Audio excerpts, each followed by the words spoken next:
This episode is brought to you in part by Fireside Folktales. We'll hear more from them later on the show. Hello there, my name is Doc Conrad, and this is my little preamble to the podcast. First of all, I want to go ahead and say thank you to all the wonderful artists and guests who have come onto this podcast. I really do appreciate it. At Mellowscav, at MELOSCAV, is the one who created the icon for this podcast. And at Doidaflower, at DOIDUHFLOWER, is the artist behind the visuals on YouTube and other social media sites. At Andromeda_Snow is the artist who has made all the promotional material for this podcast as well that you see when guests are revealed. Also, if you're finding this podcast on your own, if you'd like to keep up with the show, we are on Facebook, Instagram, Twitter, Tumblr, and Newgrounds at Comms Open Podcast. Today's guest is the absolutely wonderful Dallas Wheatley, a non-binary voice actor, podcaster, director, and online business owner, and honestly is one of my favorite interviews so far, and it's all comes down to one single moment towards the very end, so be sure to stay tuned. You can follow Dallas right now at Sweet Podcast, but it's spelled SWHEAT Podcasts on Twitter. Either way, I don't want to take up too much of your time before we get into this episode. So, thank you very much, and have a wonderful day.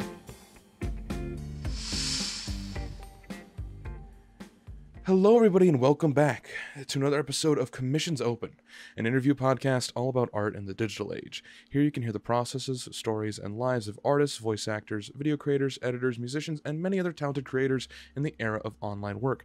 I am your host, Doc Conrad, and today I am joined by the absolutely wonderful Dallas Wheatley. How are you? I'm great. How are you? I'm doing excellent. How do you want to go ahead and start this? You want to go ahead and start with like the work that you've done in well, I'll give you a little bit of a summary. You are a voice actor. You have done directing work. Yes. You are a podcaster, and you even make soap as well. Yes, More of like a hobby you mentioned, but it's definitely like a thing you've done, and you've done things all across the all across like the internet and everything along that. But let's go ahead and talk about your voice acting, because I know that was you said that was one of the things you first started out with. Is that correct? Yeah. So, when I started out with voice acting, I was living in Maine, in the capital city of Maine, so Augusta, Maine. Mm-hmm. Working in a job that wasn't paying me enough, and just trying to figure out a way to get through the winters. And I was having trouble with theater because depression is hard, and sometimes you just can't bring yourself to put on pants and go to rehearsal. Mm-hmm. And that got really rough in Maine, and I started listening to a lot more podcasts. I started listening to a lot more audio drama specifically, because they gave me a way to feel a bit more immersed in like the theater culture. Mm-hmm. And I finally started auditioning for audio dramas with my computer microphone. Suffice it to say, I did not get any parts with that crappy little microphone. And when I started working with my D&D group to do a little podcast called Dice Fiends, I got a mic for like $20. I started doing some more auditions. I started looking at videos of like how to insulate your space, you know, putting up egg cartons on the walls and like slinging mattresses up against walls and everything like that. And then I think finally with the release of Windfall, I don't know if you know what Windfall is. Windfall is a sci-fi audio drama, written by the Raimonda brothers, and they needed a bit part actor for one episode in the background. I sent in the lines within like the hour, and ever since then I've just been like doing more and more auditions. I've been writing my own stuff. I did The Nuclear Solution as my first sort of experimental show, and I'm working on Fireside Folktales now, which is an anthology show. Writing another script about Robin Hood, and I can't really say much about that, but Gotta keep things hush. I understand. So you have done mostly voice acting work inside the audio drama space. You said. Yes. And a lot of that has been like you've done stuff with White Vault as well. Is that correct? Yes. I'm staring at the scripts in front of me right now. They're making me feel guilty because I haven't finished them yet. But it's for their mini-series Iluka, which is about a research vessel off the coast of Iceland, and from their Tales from the Tower Liberty mini-series, which is going up on Patreon soon, I think. So I've started joining with the White Vault in that, which I'm still going a little crazy over. I'm going to be honest here. The White Vault is like this big, in terms of how indie drama that is, and I'm sure people will disagree with me, but you know, whatever. In terms of indie drama, White Vault kind of feels like a bigger name. Like, it's a more recognized, like, I guess you could call it like a household name in terms of indie audio drama. So I got approached to do something for the White Vault team, and I lost my mind. I was like, I agreed, of course, and then I was like, they're probably going to forget about that. And then 4 months later, they DM'd me again, and they were like, hey, so this is the year. We're going to be doing it. And they sent me scripts, and I've been recording scripts and sending them files, and it's kind of crazy, and I don't think I'm going to think it's real until I actually hear it in my phone. Yeah, there's a lot of, like, lost amount of, there's a lot of surreal things that you realize that, like, just because of how small of a voice actor or voice actress, like, people are, like, once it finally, like, comes out, there's, like, a coming to, like, realization moment, like, oh, everything I've been doing has been real. Yeah, I think it's interesting too, especially working, you know, kind of from your closet rather than going to a studio to record a bunch of stuff. So much less of the process feels tangible and rewarding. You know, I could do this in my pajamas. I have done this in my pajamas, and I'm wearing sweatpants right now. So, like, I guess, at least that's how I see it, is, like, so much less of the process with voice acting in your closet. Like, it's great because I can stay home and do it, but there aren't any of those intervals that you have that sort of click into your brain to say, hey, you did a thing. Yeah. Congratulations. Yeah, it's a little difficult for, like, that sort of thing to be become realized. But it's still like there's a lot to go ahead and say about it not to say that it's, like, easy, but it's a lot more like voice acting and doing work for all these different things has got to be, like, some very stressful work, because you realize you're making work from this sort of thing, and you have, of course, there's, like, the imposter syndrome that everybody has. I have so far not met an independent voice actor or voice actress or whatever, or even, like, anybody who has not felt like imposter syndrome once they get, like, recognized by a wider audience. Yep. It is one of the biggest things to go ahead and feel. But I'm guessing that's why you've also, like, not specifically because of that, but I'm guessing that there's a quite a bit of a reason to, like, wanting to make something, and you have made, like, a number of different podcasts as well, despite you working on your own voice acting work. Yes. And you mentioned the Nuclear Solution. Why don't you go ahead and talk a little bit about that? Okay. So the Nuclear Solution, I describe it as my concussed fever dream that came to me one day. I was getting really frustrated, getting my foot in the door with, like, indie shows with voice acting. I didn't have my sound quality quite where I wanted it to be. I didn't really have any experience working with a microphone at all. So I wasn't, you know, aware of, if I don't have a pop filter, maybe I should think about, you know, how I'm delivering certain words. And with the Nuclear Solution, I slipped in the shower one morning, got a concussion because I hit my head against the door, and took the whole week off from work, and I was at home. It wasn't a concussion bad enough that, you know, I couldn't move. You know, I could look at the computer, and I got really bored looking at my phone all day. And I just started writing. And I wrote a kind of fun little script, and then I started turning it into a show after I had only one script written. And that experience taught me a lot. It taught me a lot about translating, stage delivery to microphone delivery. It taught me a lot about what goes into sound editing and how to sort of put that into script terms and how to translate ideas into sounds, because I'm not a sound designer and I gave myself a lot of work with that show. There are a lot of sound effects in that show that I do not translate, that I'm not proud of, and that at some point I had been working on it all day and I just said, it's good enough. And I put it down. And that's kind of really what that show stands for me, is it really helped kickstart me into voice acting, because it gave me something to work with when I asked people if I could audition for their show. I had a name written down on a piece of paper. I had some clips of audio of me having read from scripts before with like different emotional tensions and everything.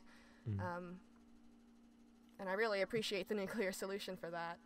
I did not plan the ending to the show when I started writing it, however, and I don't recommend that for people. That's a big part of like learning the whole learning process, and that being your first show, like it's still like a lot of it is a major amount of learning experience, and I'm guessing it's like goes beyond the traditional sense of learning the skills that you did, going from like learning traditionally with like in a classroom from a teacher standpoint. A setting is a lot different than making something, realizing the mistakes that as you make it, comparing yourself to those sort of things, but recognizing that it wasn't because like, oh, I'm awful, it's because you don't have enough experience yet, so you use that as a learning tool. And I'm guessing that's how you felt during that, with like everything you knew how to do, everything you like had some sort of like recognizing a talented ability to do, and some things you like realize like need a lot more work. Yeah, and I actually think it's kind of a double-edged experience as well, because I think it's made me a better director and a better writer and even a better actor to know all of the components that go into making an audio performance. But I don't think that people should have to do all of those things to themselves in order to make a good show. And that's kind of where Fireside Folktales came into play, was I saw how much work and how much emotional investment and how much mental and even like physical investment at times went into just trying to put yourself into something. And audio dramas are super complicated. You do an interview show, you know how much work goes into creating audio files for people. Exactly. And it's just not something that everybody has the ability or the will for. There are tons of great writers out there who don't have the skills or don't have the accessibility to create their own audio files. And there are a lot of great sound designers out there who don't want to write their own script and don't want to act in their own script as well. We hire out voice actors to do all of these 600 other voices that we put in our scripts so that we don't have to do them ourselves. And I wanted to give that chance to writers and sound designers too. So that's how Fireside Folktales came into being. Yeah, and I definitely think that the first one gave you a lot of perspective and not only like what you needed. And I know you say that it's not something that is required to go ahead and make a good show. Of course it's not. There's a lot of good shows that have a lot of different people on different teams, and but I definitely think it helped you on the directing sort of sense, because you were able to go ahead and like delegate work, know what exactly sort of work has been done, what work needs to like be segmented out to different people. If you do that all on your own in the beginning from the work that you have started with, you're able to go ahead and recognize like, oh, it's this person's job to do this and this alone, and I won't go ahead and overload like an intern with like 12 things because I was there. Whereas some people have sort of gone into the more of the corporatized mindset of like, well, just make that, and then like they have to go ahead and like have to wear a ton of different hats for like a major production show. And I think that that sort of like the independent sort of thing has definitely helped you out in the directing wise, and I think it helps out nearly everyone who goes through that. If you want to go ahead and learn how to be a director, putting your feet to a fire is definitely a solid way to learn like all the different bits that are required in order to get into everything. You learn a lot really fast. Yeah. But why don't we talk more about exactly what Fireside Folktales is? It's currently in production at the time of recording, and it's coming out in May 2020. I don't know if exactly like the timeline's gonna be working out. Like, it's going to be like past. It's gonna be past May when this episode comes out. So the episode will come out at this point. But why don't you go ahead and talk a bit about it? Okay, yes. So first things first about Fireside Folktales. The first season of the show is called Whispering. It's a queer adapted Greek myth turned into in a single season of an audio drama. So there are a lot of mythology shows that are doing great storytelling, and they're usually done in a narrative sense, where they kind of walk you through what the myth is, and this is me taking the myth, tearing it to pieces, and piecing it back together like a little scrapbook, in the gayest way possible. It's so gay. I love it. But the sound designer for that show, her name is Emily Parrish, and she is actually a college student right now. So as colleges are closing up, I've had to put the production for Whispering on temporary hold until she gets resettled back at home. And like through the stress of all the, literally being kicked out of school. So I don't know if the release is still going to be May or not. It's looking more like June or July. Just as a heads up. Oh no, that's fine, and definitely like there is of course like a lot of things are changing, shifting right now. And I don't want to make this like a current events like portion of the podcast, because like this is of course like, but it's part of what has affected a lot of different people in a lot of different ways, and so like there's of course like some things to go ahead and be mentioned there. But what I like is the idea of I think that specifically the idea of making it more related to queer people is one of the best things ever, because not only is it a better representation of things that are like going on in our current like world, and people need to hear these stories from a different perspective, but it also works in the folktale sense of it shaping to different shaping to different ways, and I think that. Well, yeah. And then that's kind of how I've been looking at it, is, queerness is eternal, queerness is ancient, and queerness has evolved with humans and with other species on Earth. And they've also shaped a lot of these stories when you look back into, so a lot of my influence for this particular story came from ancient Minoan pottery.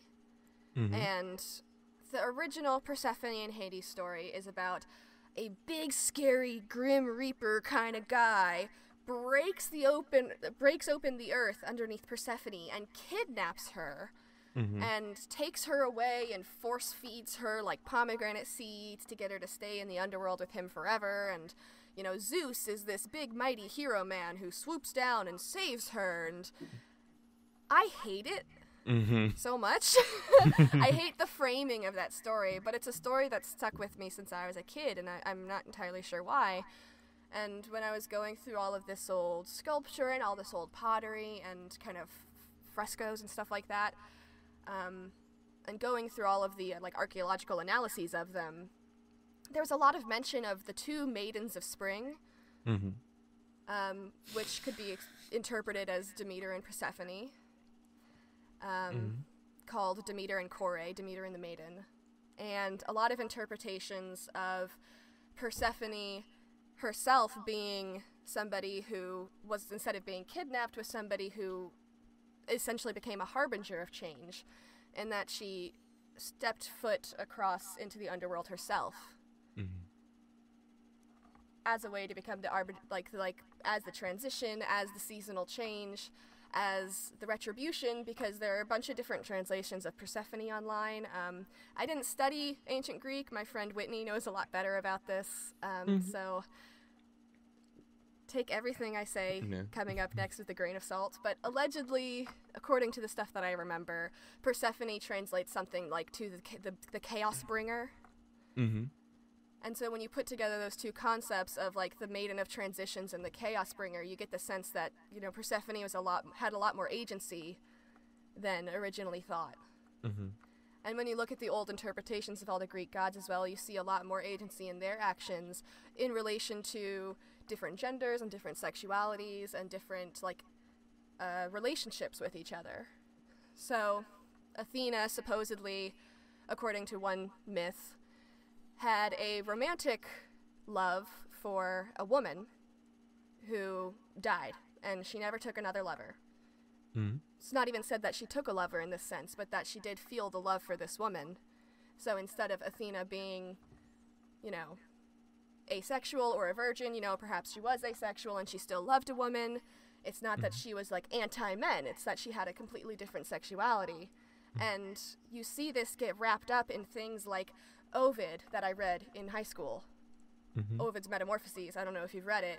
And you see it in all these different books. So you could read, like, Neil Gaiman's Norse mythology and Greek mythology. You could read D'Aulaire's Greek myths. And there are so many writings about Greek myths. And you see the way that they just keep getting twisted and twisted and twisted over each rendition.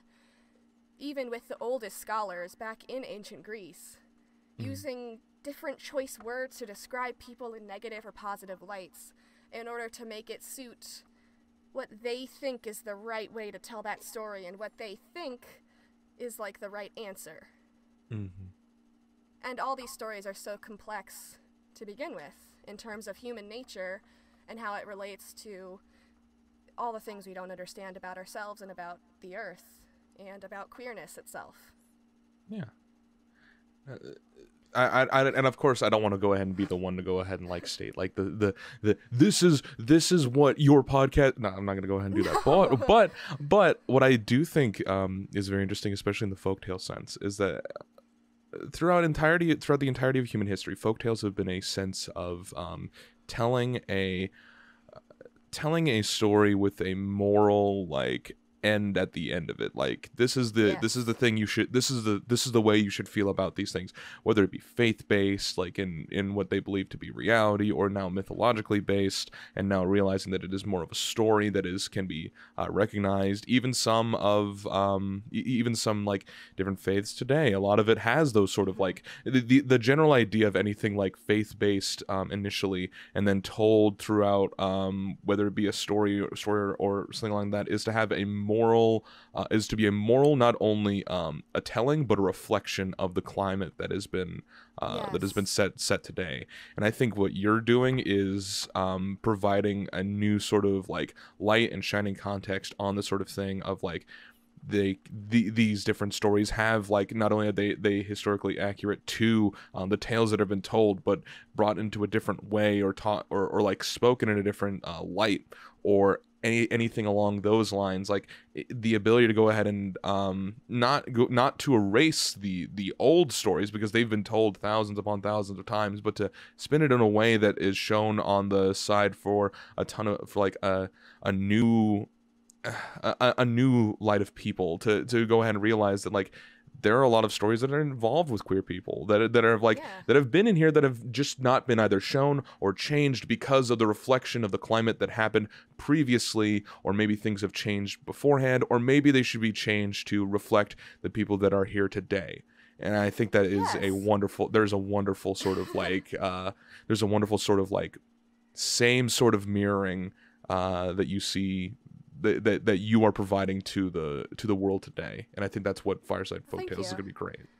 Thank you so much. And that was another piece that went into it. Was I felt like a lot of shows were unpacking all of our old folktales and myths, and nobody was really, redoing them the way that we have been doing for centuries and millennia, existing as a species on this earth. Like, they've existed for so long for a reason, right? And I feel like we should be doing honor to that by helping them keep living.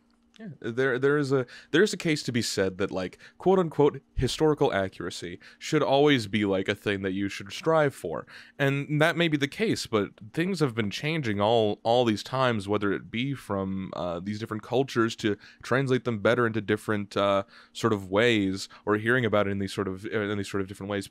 Perhaps people initially thought, like, oh, that's just how it happened. Like, they didn't go ahead and look at it further from the perspective of the storyteller saying the things as absolute truth, or like the story is exactly how it was when it happened. But this is but that's the point of a folktale and a myth, to reflect not only the lessons that you can learn now, but to be a reflection of the world as it is like today, and talking about it, and like to recognize like, oh, this is somewhat parallel to this in my life, or Yes. this sort of thing. And I think that being able to change it is actually pardon me, it's actually a bit more accurate to the intention of what a folktale really is by shifting it to something more direct. And of course, it's not as quote unquote accurate as the initial tellings are, but every single telling of it has never been 100% accurate to whatever sort of thing is, and that's the point of a folktale in the first place. And that's why they're called a folk tales, because it's the stories of the folks, of the people. Mm-hmm. Yeah, in a reflection of that.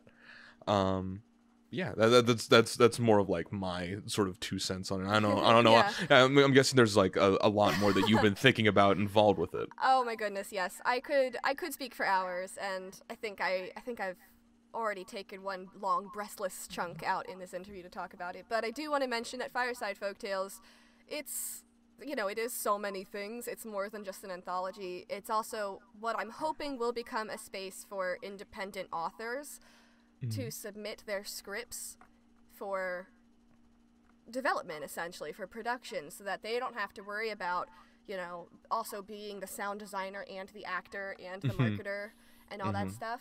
And, you know, I'll be the contact. I'll find them a sound designer. I'll find them people to work with. I'll offer to help direct.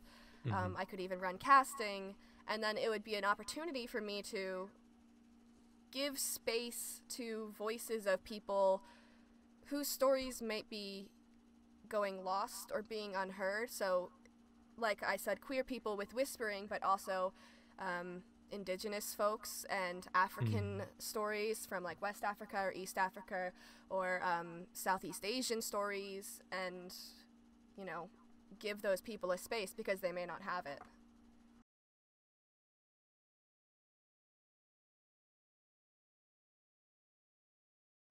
Allow me to give you a scenario. You're with your boys, about to go to the Ren Fair. You decide to bring your Monster Energy Zero Ultra 24 fluid ounce can with you. You then realize the Ren Fair won't allow you to bring in outside drinks. Uh-oh. What do? Well, the only logical thing, of course. You chug that sucker like you've never seen the bottom of a can before. You've never had to go to the bathroom more in your life. Welcome to the middle bit.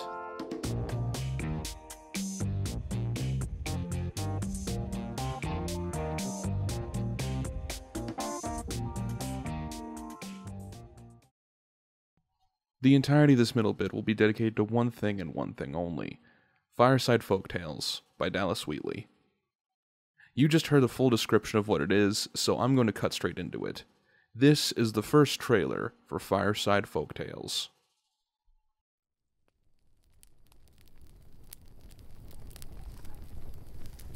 Stories, myths, legends. What are they really? Fictional tales justifying the unknown world around us? Personifications of unexplainable phenomenon? Perhaps. But stories all come from somewhere, don't they? They change over time with each new telling. They evolve with us as we learn and grow. But so much can be lost in the process. The people in power set the rules and the stories follow suit. The original messages can be lost through time as toxic attitudes and cultures twist your stories to suit their needs. No longer. My name is Hestia. I am the keeper of the flame and the hearth, the storyteller of the gods. And I am here to bring these stories, these myths, back to life, in the way they always ought to have been. Please, join me around the fire, won't you? It's time to hear the tale of a lost young immortal searching for her purpose and place in the world. This is the story of Corre.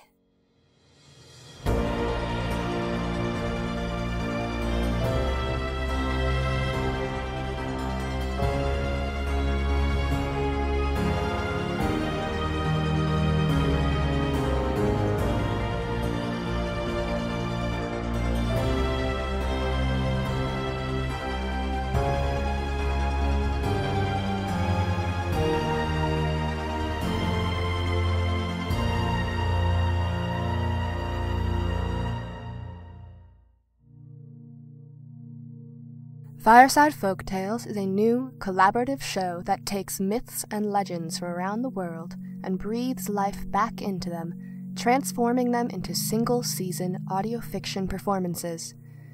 Each story is created by a different writer. The first season is the story of Corre and the Chthonic gods of the Greek Underworld, written by Dallas Wheatley. Do you have a story that you want to tell? Get in touch with us. We're looking for stories from all over the world, especially myths from regions such as Africa, South Asia, Scandinavia, Russia, South America, and more. Fireside Folktales is here to help you tell your story, and to make mythology queer again. Follow us at fireside_folk on Twitter for more information about the show. There's always a seat for you beside the hearth.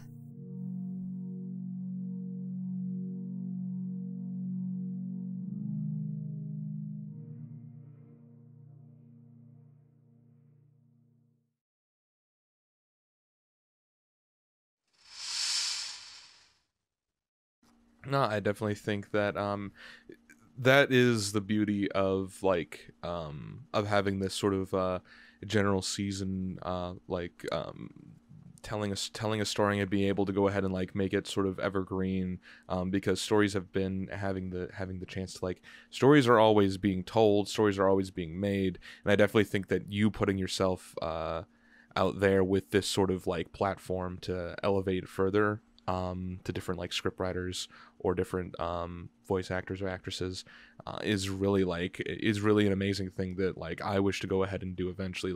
Being able to build, there's nothing more satisfying than being able to be open to building people up and helping them out with their sort of thing. And it's eventually what I want to go ahead and do with this podcast, is make people turn their light towards to turn their head towards these different things, towards these different projects or artists or voice actors or podcasts. Yeah. And I definitely could see that is something similar that we're both trying to do. However, you are more in the storytelling wise, and I'm more of the direct take a look, and that's pretty much it. Right. Well, I've just one day I realized that yes, I am non-binary, and yes, sometimes I struggle with my family. But as far as things go, I've been insanely lucky. I have a stable day job.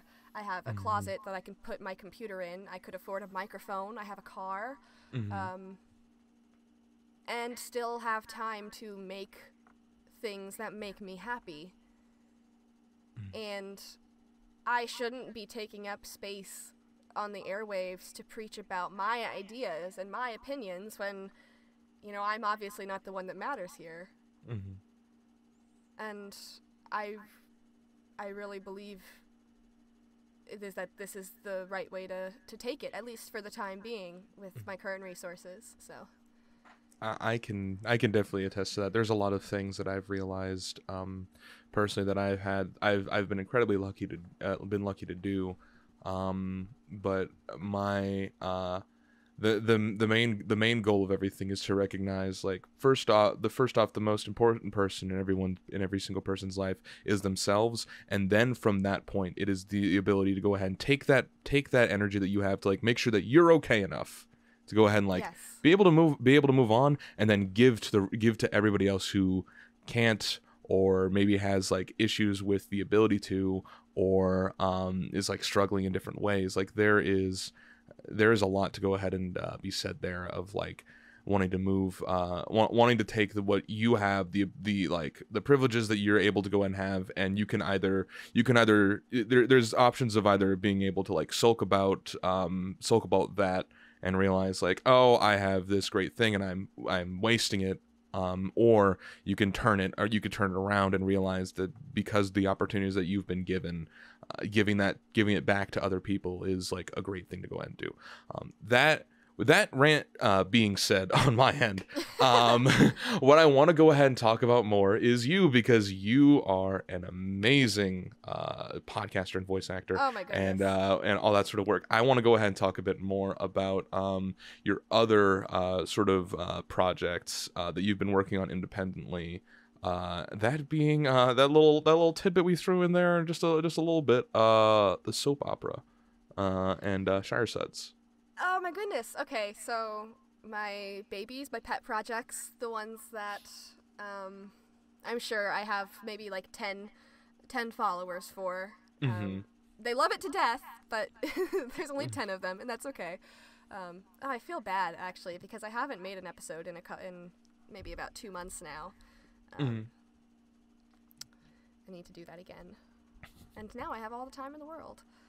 The soap opera. So I'm a firm believer in joy. And that sounds kind of corny when I say it out loud. But I am. I'm a firm believer in joy. We are in some really rough and terrible times right now. I have a lot of friends who are angry. I am also very angry. We're all very tired. We're all pushing ourselves to the limit to find some reason to keep fighting. And for me, that answer is joy. Yes, it's therapeutic and it's wonderful and it's lovely to process trauma through your art. And it's wonderful and it's lovely to see your own trauma reflected in the art that you consume. But if that's the only art that exists, it stops being reassuring. And it starts being, what's the word? Not like compressive, but it starts feeling oppressive, I guess. You start to feel like you're suffocating a bit, because it feels like the only thing that exists anymore is trauma and is hurt and is pain and exhaustion and fatigue and tired. And I wanted to bring joy back. And I remembered that during some of my worst times in my life, the ways that I would just get through the day would be coming home from work and putting on The Joy of Painting with Bob Ross. I wouldn't even necessarily watch it. I would just put it on. He was such a calming and soothing presence. He had a smooth and buttery voice that felt like a warm hug on a cool fall day. He talked to you about the beauty of nature and the difficulties of life and how to keep moving forward and how to just paint what you like and do what you like. And if nobody's around, nobody's gonna judge you. I'm not a painter. I make soap. And I got kind of bored just making the same kinds of soap over and over again. And all of my friends know that I love to talk about soap, and I will talk about soap for hours.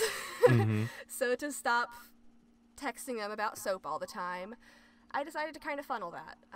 I wasn't sure why I thought I was the right person to be doing it, but it was just kind of a fun project. I had an idea. I was like, Bob Ross for soap! And that sort of became an idea. I had to figure out how to translate that into audio because you just get a lot of immersion noise happening, like immersion blenders just over and it's a lot of the audio is just that sound. But I sat down and I put some work into it and I made the first episode. I talked about tools and ingredients. I realized how much stuff goes into making soap and gained a new appreciation for it. And I made a couple episodes and I sent them to some friends. They told me that they were really soothing and I just thought, what the heck? It's not going to hurt anybody to have these out here. You know, if I make one person feel like they can get through the rest of the day, then that's good enough for me. There's definitely something to be said about that. I'm gonna take a little bit what you said, like break it piece by piece. There's of course the first bit where you say that there's a lot of like worried about joy in the art that's reflecting, and I totally can go ahead and see that. A lot of especially like drawn art and vent art can be very, like you said, very therapeutic in terms of like being able to recognize it and put it out there and reflect it back. But you're to your point, like I also agree that like there is always going to need to be something to break up the monotony of no matter what it is, whether it always you always need to have something that can like break up what you've always been doing and having a consistent like breakthrough of it, especially if things are turning either stale or not working out as well. the joy being like a thing that you've used to like cut through that sort of noise of like consistently looking at different things that are bad and that are like gone wrong, and being able to take a break from it is very like helpful in that regard.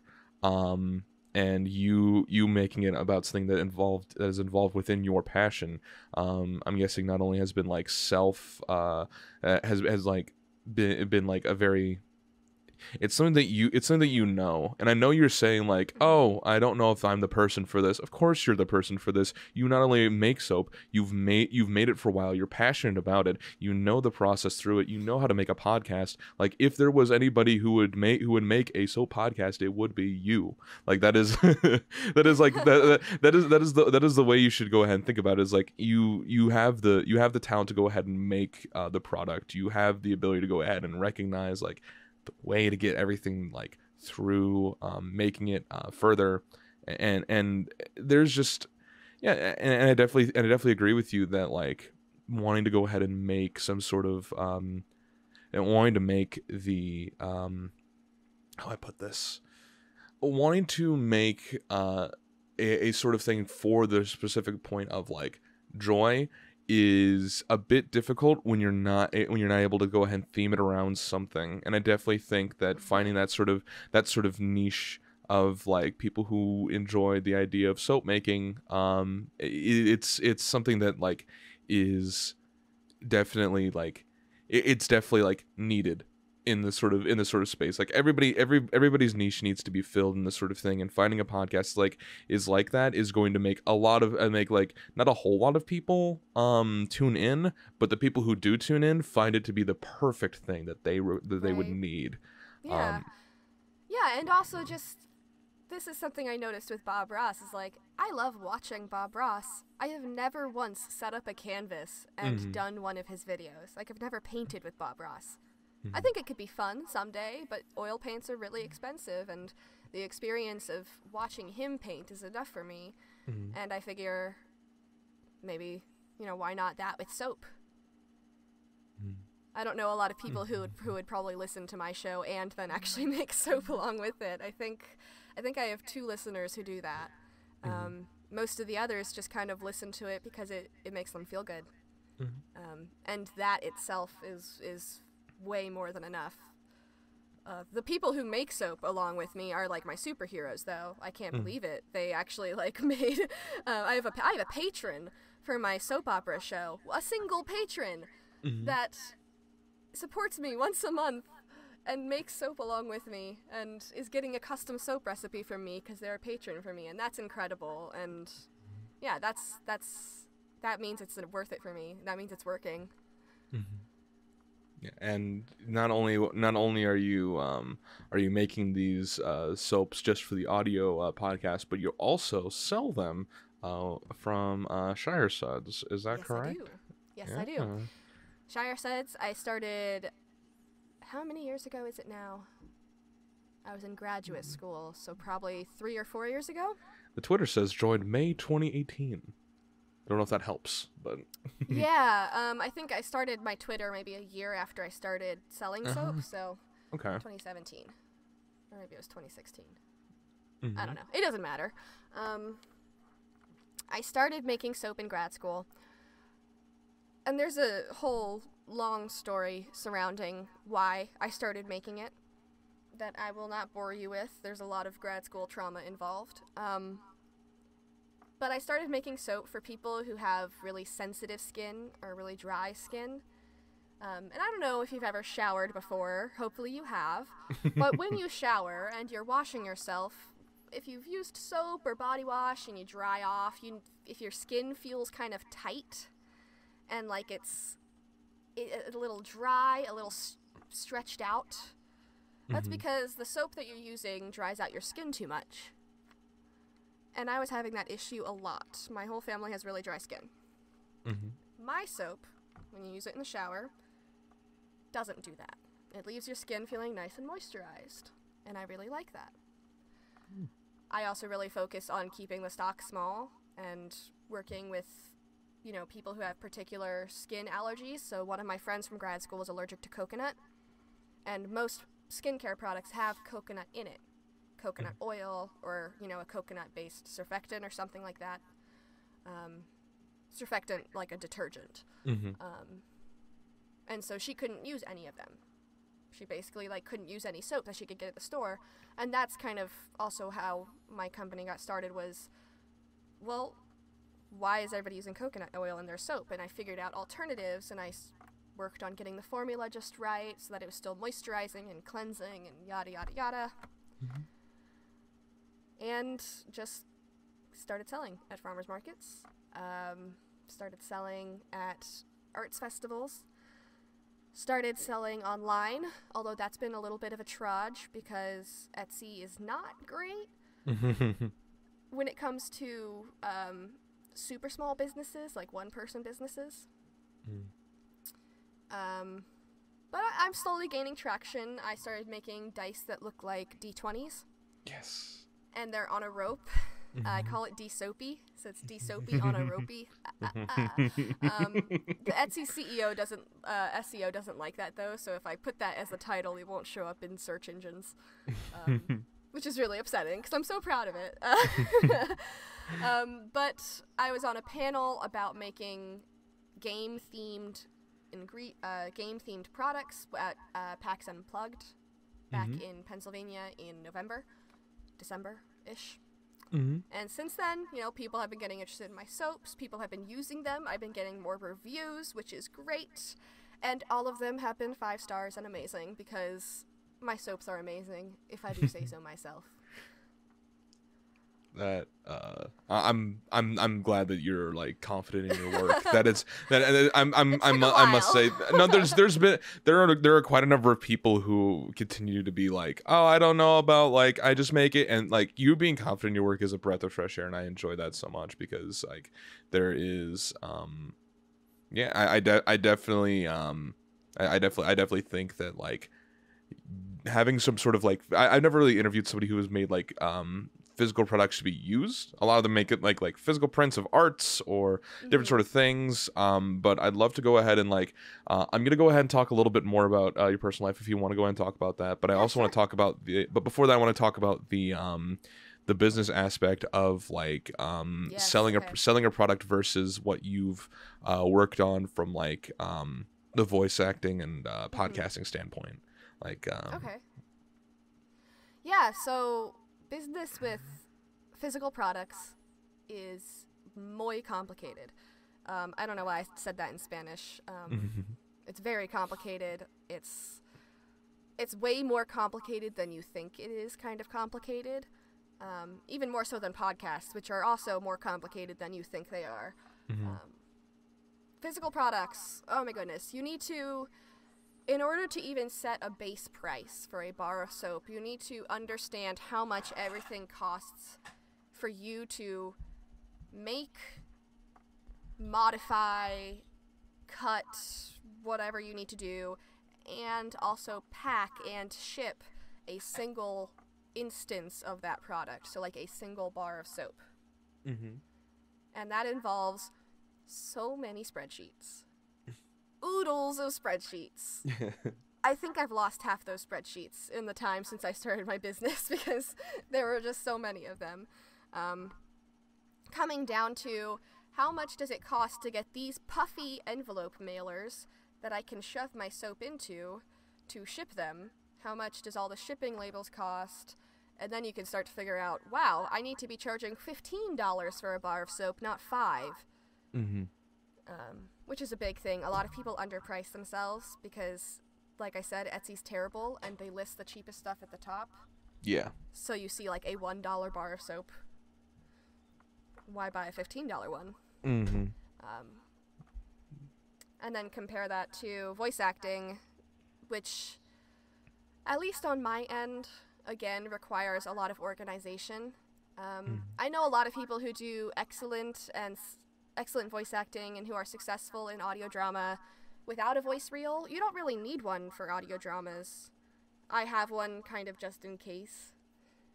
But a lot of it is auditioning and auditioning and auditioning and networking, which is my least favorite word on the planet. So much networking. Most of my auditions have either been requested through networking or have just been like skipped over entirely because, you know, I knew somebody from another show who was working with somebody else on this second show, and they asked me if I wanted to do these lines for, you know, this unnamed character they have for episode 6. Mm-hmm. And it's a lot of that. And there is some of that with selling physical items. So with Shire Suds, there is a bit of networking of me going around and being like, oh, hey, did you know, here's a free bar of soap. Running giveaways on Twitter every month to get people interested in your product. There's a lot more discussion about the physical aspects on the PAX Unplugged panel recording that we did. I think that's published on the soap opera. So I won't try to, like, come to your podcast talking about, like, how much shipping costs internationally. Yeah. But with the voice acting, you know, that's obviously a lot easier. It's electronic. It's good to have a backup of your stuff. It's good to be organized by, you know, show you're recording for. So I have about 17 different layers of folders on my computer for all my audio files. Don't know what I'll do if they ever go away. But that's most of it. I think voice acting in terms of I guess not advertising, but marketing yourself for voice acting. Most of it's networking. Yeah. My partner is Josh Rubino. I'm not sure how much you know about him, but in the indie community, he was on Caravan, he was on Windfall, he was Lord Bow on Caravan, and Captain Root on Windfall, and he's Liam Alden on Valence, which just came out. And that is 95% of how he gets his voice acting roles, is networking. Which is unfortunate when you hear it and you're just starting out, because I didn't know a lot of people. Yeah. Hence why I started the Nuclear Solution, was it gave me a chance to hire some actors, which introduced me to the community. I met Whitney Johnson that way. She's lovely. She's in my current show, Whispering. She's friends with a lot of the people I'm friends with now. It's hard to say I have any advice about how to go about starting voice acting, because so much of how I got started involved multiple steps and multiple intersections almost. Yeah. You know, I didn't just start because I started auditioning one day and then I got a show. And I didn't just start because I just wrote my own show one day and published it. And I also didn't just start because I met somebody who put me on their show. It was kind of all of these things happening concurrently. That led me to where I am now. So I would just say, be bold. That's my biggest piece of advice, especially coming from the position of a director recently. I cannot tell you how many times I cried out of boredom listening to the 50th take that day that sounded exactly like the other ones. And that's advice for any actor, really, is you make a decision and you stick with it. And you make a hard decision. You don't just pitter-patter through what you're reading. Read whatever sides you're auditioning with before you sit down at the mic and actually practice them away from the mic. I got a lot of auditions for Whispering that sounded like they sat down in front of the mic, opened up the sides, read it for the first time out loud, closed the computer, and hit send. Yeah. And it was painful to listen to. So yeah, just be bold, shoot your shot. I got a bit part for the Haunted Hour podcast by doing that. Josh got the part in Caravan by doing that. Don't be afraid. Yeah. Fortune favors the bold, all that kind of stuff. Exactly. No, I cannot tell you there have been, like, this podcast has been, like, an exceptionally, like, way to go ahead and reimagine, like, oh, I'm just, like, how bold I can be. From the amount of people I try to go ahead and like get in for interviews or all that, like people who I've known and I've like admired for a while, especially like way back, and I finally, my first chance to like go ahead and contact them is like, hey, sit and talk with me for an hour. Like that is one of the hardest like things to go ahead and sell some people. But it's worked. I've gotten you. I mean, like that's that I've gotten a number of different like people who I've known for a while, like personally, just from the fact that one, I asked, two, I brought them value from what I've done, and three, I was willing to go ahead and like I was able to go ahead and recognize that like no matter what happens, like this sort of thing needs to be things need to be sort of understood, especially from like a auditioning standpoint. The work that you put forward and push forward the most is like what you need to like focus on the most. If you work in voice acting, you need to recognize that your auditions are everything. Having it be a little bit weird or a little bit like out there or a little bit more like further is like something that something like people can recognize, especially if there's a lot of different like things. If there's a lot of if there's a lot of different auditions for it, being something that is like, what does this character sound like? No, you don't think you shouldn't think about it exactly like that. You should think about like, what does this character sound like to me? Yeah, there's a lot of different things you need to go ahead and recognize with that, because like there's some things you can go ahead and just say, like if you were to go ahead and be like, oh, this is probably what the director thinks would be. No, go for it. Don't do that. Don't try to read the director's mind, because you don't know them. And also, if the instructions say send, 2 to 3 takes, have your first take beat the normal take. Whatever, I asked for 2 takes, I think, from everybody. A couple people only sent me 1. That was fine. They were good takes. But the people that stood out to me were the people that sent me a normal take. Now I've learned what they sound like. Now I know what their normal range is. And then whose second take was wild ass shit. Can I curse on this podcast? Don't worry, I've got I've had to censor everybody. Don't you worry about it. It was some wild butt crap. No, you're fine. They already heard the first one. You're fine.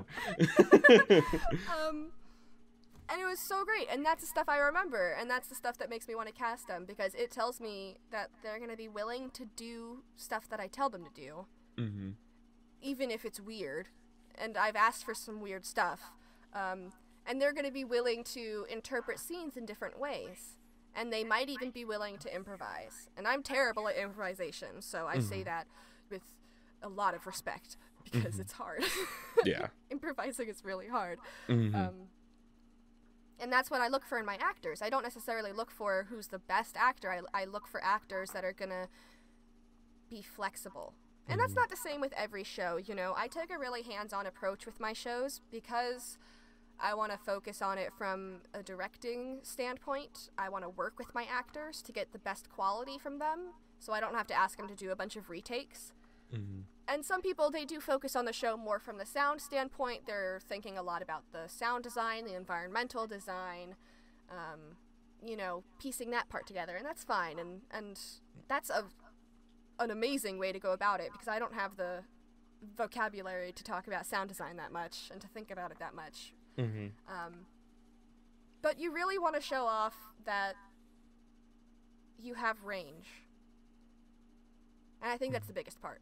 And that's such a heavy word for voice actors to hear, for any actor to hear, is range. Yeah. Because what does range mean? I just don't have the answer to that. I can't tell you what range means. Range is different for every actor. And I think that's also another piece of advice, is being able to figure out what your niche is. Yeah. And that'll tell you what your range is. So when you're auditioning for roles, you, especially on the voice acting standpoint, because you only have audio cues, you don't have visual cues like you do with stage acting, that can help inform who your character is. You have only audio, so your character needs to be identifiable from the moment you open your mouth. And that's why you got to figure out what your niche is. For my partner, Josh Rubino, he's a villain. But he's not just a villain. He's the buttoned-up, ascot-wearing, monocle, top hat, tails kind of villain. Yeah. He's a very put-together kind of villain, and so a lot of the voices that he cultivates are based around that niche. When he auditions, he gives 2 to 3 takes, a couple different voices, showcasing a full range within his niche, within the, you know, super-duper Bond villain and normal guy range. My range is more of a chaotic villainry, so I've got cackles, I've got smokers' coughs, I've got weird gremlin voices, and my takes are usually somewhere along that line, somewhere between normal and Entrapta from She-Ra and, like, straight-up Gollum from Lord of the Rings. That's what range looks like to me. Yeah. And every voice actor needs to figure out what range looks like to them by figuring out what niche they feel most comfortable in. So when you're auditioning for a show, they're asking for multiple takes. They want to see your range. They want to see your niche. And they want to see how bold you can be about it. I definitely think those are some wonderful actionable advice that you've definitely given to people. And I know you said like, oh, I don't know if like, no, yeah, you definitely like that is going to help out a lot of people to recognize like, oh, that's what they mean when they say like range. Like every single different take should not be the way you pronounce a different way to pronounce each word. It should be a wide variety of what you have to say. But it took me a while to come to that too. I've made a ton of mistakes with auditions and range, so I'm speaking to you from pained experience. Of course. We all have. We are. What is a human being but a pile of pained experiences brought to the present? Anyway. Oh man, that sounds awful. But I was gonna go and ask about if you want to talk a bit about your early life, but I just said that. Anyway. Oh, okay. Well, speaking of pained experiences, just piled up in human form. No, Let's talk about my early life. No.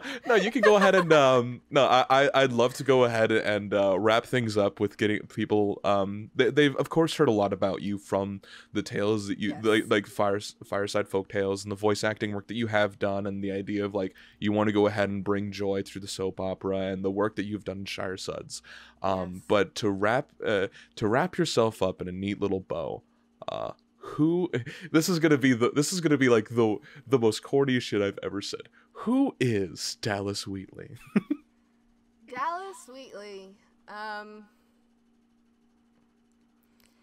Dallas Wheatley is sunshine personified, as one person so eloquently put it one day. I think it's still the best compliment I've ever gotten. But it's an honor I hold very dearly to be sunshine personified. Not to say I don't have my bad days. I'm riddled with a slew of mental illnesses. But I'm pretty vocal about how hard life can get. I don't shy away from being honest about who I am. I don't shy away from shining the brightest I possibly can, even if it gives you sunburn. Yeah. And you can get sunburn by following me on Twitter. Yes. Podcasts. Yes. You can follow Dallas everywhere on Sweet Podcast. That is SWHEAT Podcasts. You can follow Fireside Folktales at FIRESIDE_folk, Fireside_folk on Twitter. You can take a look at Shire Suds at Shire Suds, SHIRESUDS. You can go ahead and I gotta keep going through everything. The Soap Opera Pod. You can go ahead and follow the Soap Opera Pod at the Soap Opera Pod. I know it's simple enough. So many accounts. It's so fun. You have different things for each one. I keep saying I'm gonna get off social media, and then I just downloaded TikTok today. Ugh. So, like, I'm really not doing myself any favors. There is, it's totally fine. You being out there is the perfect way for everybody to go ahead and follow you and find you and Yes. recognize that you are a wonderful creator in the voice acting, the audio drama, and the podcasting space that is a voice that needs to be heard because everyone needs a little bit more sunshine in their life. Oh, thank you. All right. We'll go ahead and wrap it up from here. Thank you so much, Dallas. Thank you. Thanks for listening to this episode of Commissions Open. If you would, please follow this podcast with whatever app you use. I would most definitely appreciate it. I would like to give a huge thank you to all the wonderful artists and guests who I've had on in the past. In terms of artist, we've had at Doidaflower, at DOIDUHFLOWER, the artist behind the visuals on YouTube and other social media sites, as well as the various characters for myself and for each guest. I'd like to give a huge thank you to at Meloscav, at MELOSCAV, who created the icon for this podcast.